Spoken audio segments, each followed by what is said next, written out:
sitting comfortably? Then we'll begin.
Jesus feeds 5,000 people. One day, Jesus crossed the Sea of Galilee. Perhaps he wanted a little break from the crowds which always gathered around him. But the crowds soon found him. They knew Jesus did great miracles. They wanted to be with him. Jesus led his disciples to a deserted mountain spot where he sat teaching. More and more people kept coming. Soon it was supper time. Everybody must have been hungry. Jesus looked at the crowd. "Where shall we buy bread that these may eat?" he asked Philip. There were no food shops around. What was Jesus planning to do? "It would cost a fortune to feed this crowd," Philip answered Jesus. Jesus and his disciples did not have much money. Another disciple, Andrew, Simon Peter's brother, said to Jesus, "There is a lad here who has 5 barley loaves and 2 small fish. But what are they among so many?" Andrew didn't see how the little boy's lunch could feed very many people, even if the boy were willing to give his lunch to Jesus. Jesus said, "Make the people sit down." So the people sat down, in number about 5,000. Wow! 5,000! Next, Jesus took the loaves and fish. The little boy must have trusted Jesus. He didn't know why Jesus wanted his lunch, or what Jesus would do with it. He may have thought, "If I give my lunch away, I can't eat." But he gave it to Jesus anyway. Then Jesus prayed. He gave thanks to God. For 5 loaves and 2 fish? Yes. Jesus said thank you to God and asked him to bless the food. After praying, Jesus broke the loaves and fishes and gave them to the disciples, who shared them among the great crowd. That's when people saw the miracle Jesus did. Each person ate all he wanted, yet the loaves and fishes weren't used up. After everybody was fed, there was still a lot of bread and fish left over. "Gather up the fragments so that nothing is lost," Jesus told the disciples. They filled 12 baskets with the fragments of the 5 barley loaves, which were left over by those who had eaten. That day, Jesus fed over 5,000 people with a little boy's lunch. Wow!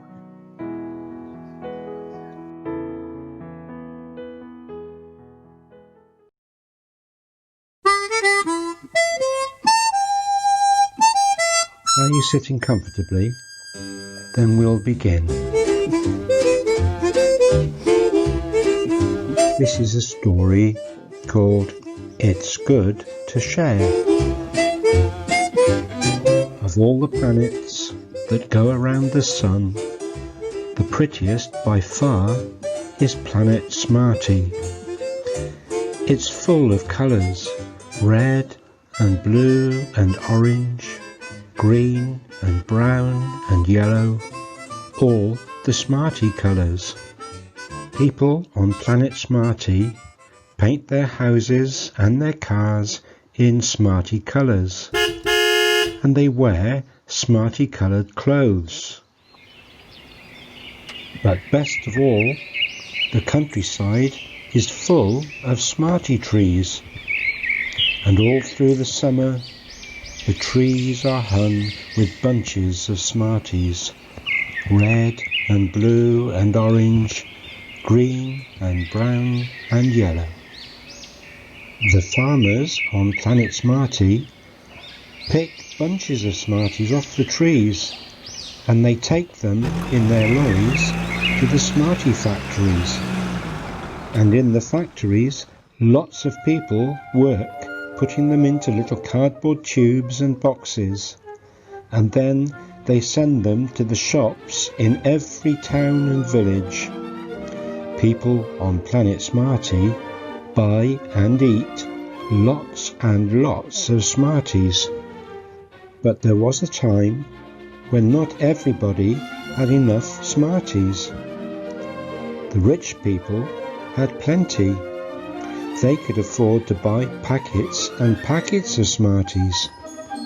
They stored them up so that they could eat as many as they wanted all the year round. But the poor people were not so lucky, because they couldn't afford to buy so many. And the poor children would sometimes go to bed at night crying for lack of Smarties. One day, some of the poor people went to see the ruler of planet Smarty, and he was called Grand Old Smartass. And they said to him, "Our children are crying for Smarties. We can't feed them. Can you help us?" Now Grand Old Smartass was a kind old man, and he said, "I'll see what I can do."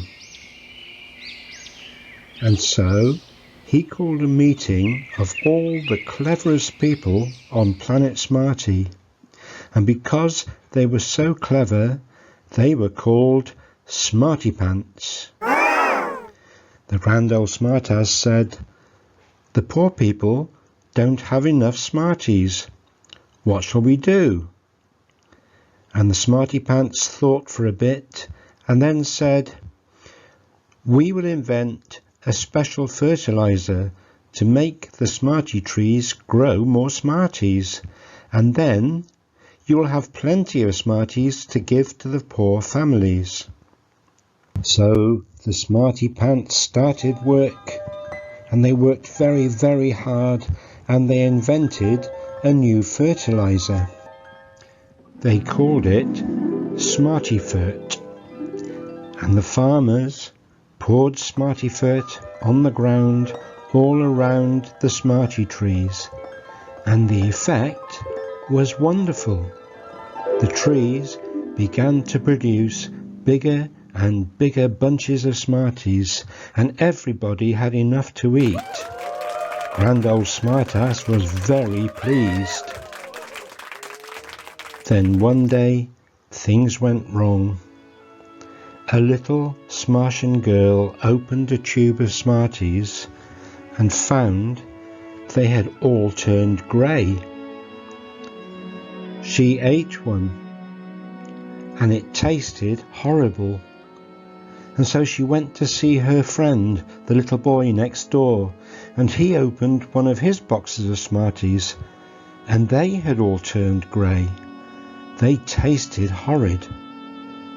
And very soon, all over the planet, Smarties were turning grey in their boxes, and people, rich and poor, were running out of Smarties. The grand old smartass was very worried, so he called another meeting of the Smarty Pants. "What's gone wrong?" he asked.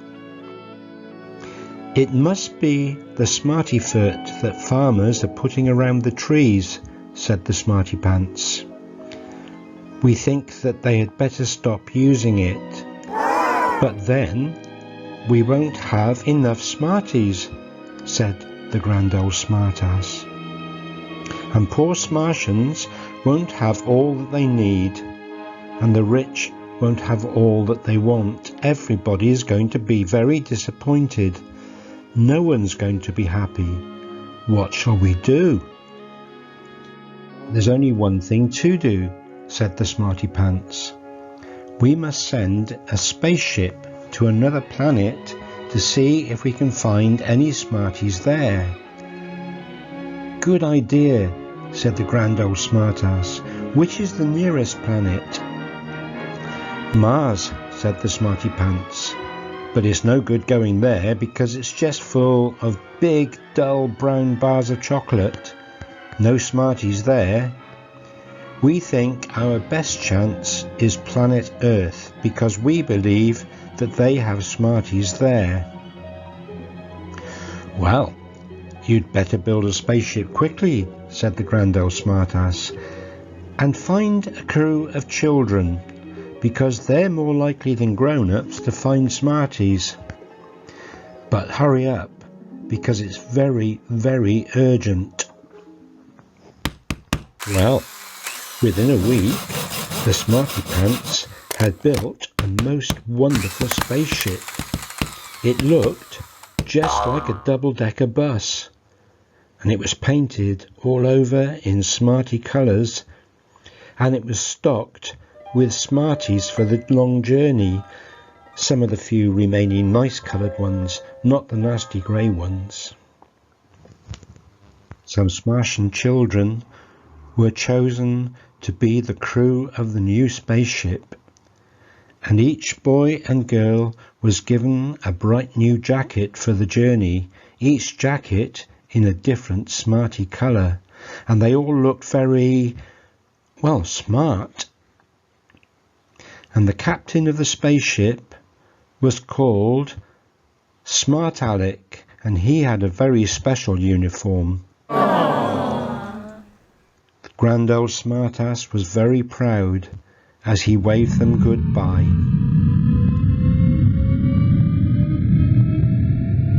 The spaceship took off and travelled through the Milky Way, around Mars, and out into the galaxy. The journey took a long, long time, nearly as long as it takes to get from here to Chipping Sodbury. But at last, Smart Alec and his crew arrived on planet Earth, and they landed on a road by the beach at a little seaside town that looked like Weston-super-Mare. The Smartian children got out of the spaceship and rubbed their eyes. What a strange place Earth was. There were just a few Smarty-coloured cars, mostly coloured red or blue. There were no Smarty-coloured houses, and very few people were wearing Smarty-coloured clothes. And worst of all, they couldn't see any Smarty trees anywhere. "Oh dear," said Smart Alec, "I think we've come to the wrong planet." And all the Smartian children looked very sad, and the younger ones felt tears in their eyes. and they picked their noses. You see, and I should have told you this before, Smartian children look just like Earth children, and there's only one way you can tell them apart, and it's very important. Smartian children pick their noses with their fingers, and they're taught to do that at a very early age. But Earth children never pick their noses, do they? They use handkerchiefs or tissues. In fact, there were some Earth children playing on the beach. A little boy named Tom looked up. "Oh, look," he said, "there's a Smarty bus." "Oh, yes," said his friend Emily. "I expect they're giving away free Smarties. Let's go." And the children rushed up the beach to the spaceship. "Have you got any Smarties to give away?" asked Emily, because she could see the space crew's food supply on board. No, said Captain Smart Alec. "All of these are for our journey back to Planet Smarty." "Oh, nonsense," said Tom, as he picked up a big box of Smarties. "You can't travel through space in a bus." "These Smarties are to give away to children on holiday," and he opened the box. The Smartian children couldn't hold back their tears any longer. This was worse than being at home, and they started to cry and pick their noses at the same time. That is, all except Captain Smart Alec, because he was very brave, as the captain of a spaceship should be. "This is a spaceship," he said, and he told Tom and Emily and all the Earth children about Planet Smarty, about the Smarty trees, the Smarty pants, the Smarty foot, and the poor people without any Smarties. And the Earth children listened really carefully. "And why do you keep picking your noses?" asked Emily. "Why don't you use a handkerchief?" "What's a handkerchief?" asked Smart Alec. But unfortunately, none of the Earth children had one to show him. But the policeman had one, and he was using it. He sneezed loudly and said, Hello. What's all this then? Where's the driver of this bus?" "It isn't a bus, it's a spaceship," said all the Smartian and the Earth children together. "Oh, yes," said the policeman. "And I'm a monkey's uncle. Now, get this bus moved along, because the mayor of the town is coming this way to inspect all the sandcastles on the beach, and she wants to park her car here." As he spoke, a large, green, smarty-coloured car drew up, and an important-looking lady got out. It was the mayor of the town. "I'm sorry about the bus, madam," said the policeman, "but the children just won't move it. They say it's a spaceship." "But of course it's a spaceship," said the mayor. "I'm surprised you can't see that. And I dare say it's come all the way from Planet Smarty. Is that right, children?" Yes, they shouted. "Please don't pick your nose," said the mayor to Smart Alec. "Why have you come?"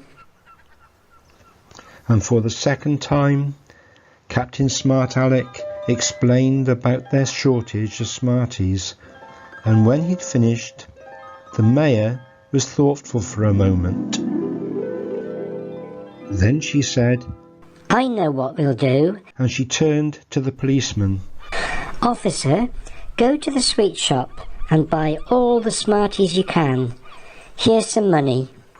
And then we'll have a big Smartie party on the beach for everybody." And that's what they did.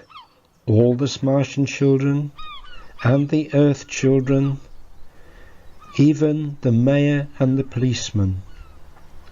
Children from all around came to the party, and many of them brought their own tubes of Smarties.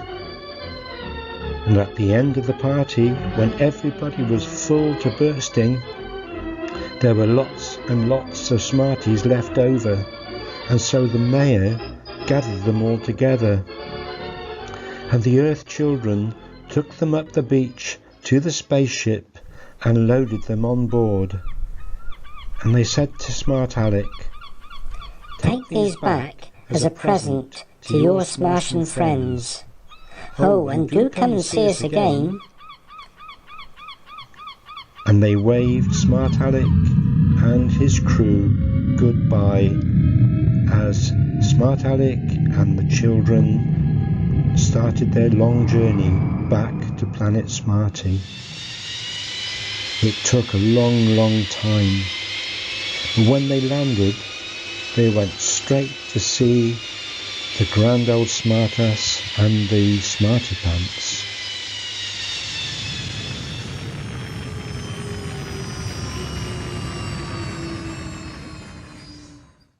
"Well," said the grand old Smartass, "have you brought back lots of Smarties? Have you found a new supply?" And the Smarty Pants said, "Are the Smarty trees on planet Earth better than ours?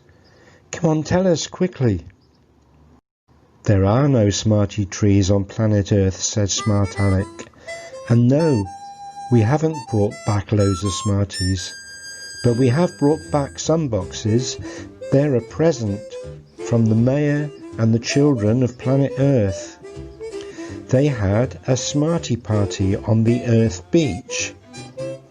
And they don't have as many Smarties as we do, but they shared with us what they had." "Sharing," said Grand Old Smartass. "Sharing! What a brilliant idea!" And he turned to the Smarty Pants and said, "Sharing!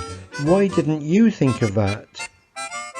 And to Smart Alec and his crew, he said, "I want you to go round our planet and tell everybody about the Smarty party on the Earth beach, because I want a Smarty party in every town and village on this planet."